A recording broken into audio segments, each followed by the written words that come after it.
अरे होई रंगदार हो डेराला सब कोई, डेराला सब कोई।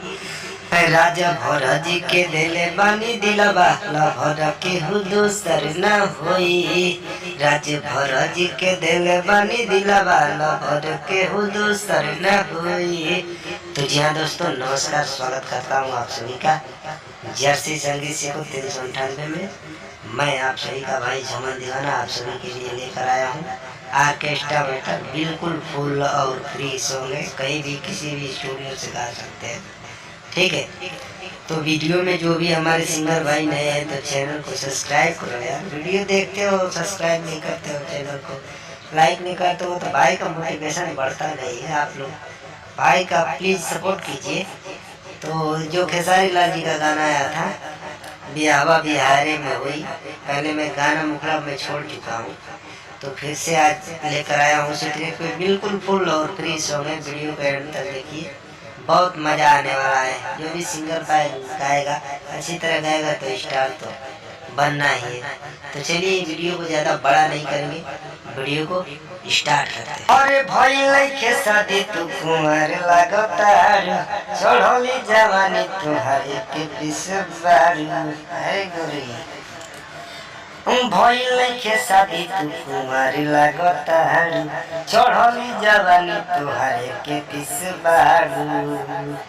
अरे रही रंगदार हम, अरे होई रंगदार हो डेराला सब कोई, डेराला सब कोई।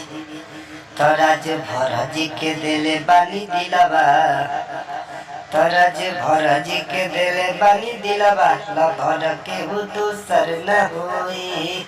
राज भरजी के दिले बानी दिलबा लभर के दोसर न होई। तो दोस्तों ये है मुखड़ा, तो बिल्कुल सुपर हिट मैटर है। आप लोग गाना चाहते हैं तो जो भी स्टूडियो से जाएंगे गाना ब्लास्ट करेगा, आपके गाने के ऊपर है। तो चलिए वीडियो को ज़्यादा बड़ा नहीं करेंगे, अंतरे में आते बाडू गजबे के करता रे समाई। अमना चीज बाबू समिया नहीं लेला, सुन बुरा भरी रुपया रोजाना मिलेला। अरे कहाँ बाटे सता तोरे कहाँ फिर होई, कहाँ फिर होई। तराज भरजी के दिले बानी दिलबा लभर के दोसर न होई।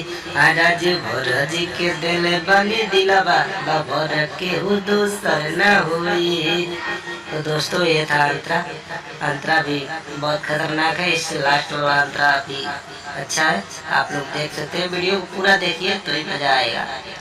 चलिए लास्ट करवाते हैं। ले लो फोन सब चुमा दे तो एगो गाल में, मिलता टे मजा जवन मिलेला हो माल में। देखे आइल बड़ा खाली नच देखो ना हो, अरे झमन दीवाना ढेर फेंको ना हो। अरे अमन अकेला मजा ले सब कोई, मजा ले सब कोई। राजा भरजी के दिले बानी दिलबा लभर के दोसर न होई। राज भरजी के दिले बानी दिलबा लभर के दोसर न होई। तो दोस्तों आशा करता हूँ वीडियो आप सभी को अच्छा लगा होगा। तो फिर मिलते हैं नेक्स्ट वीडियो में, तब तक के लिए इतना ही। जय हिंद, जय भारत, जय भोजपुरिया समाज। बने रहे इसी तरह वीडियो से। बाय।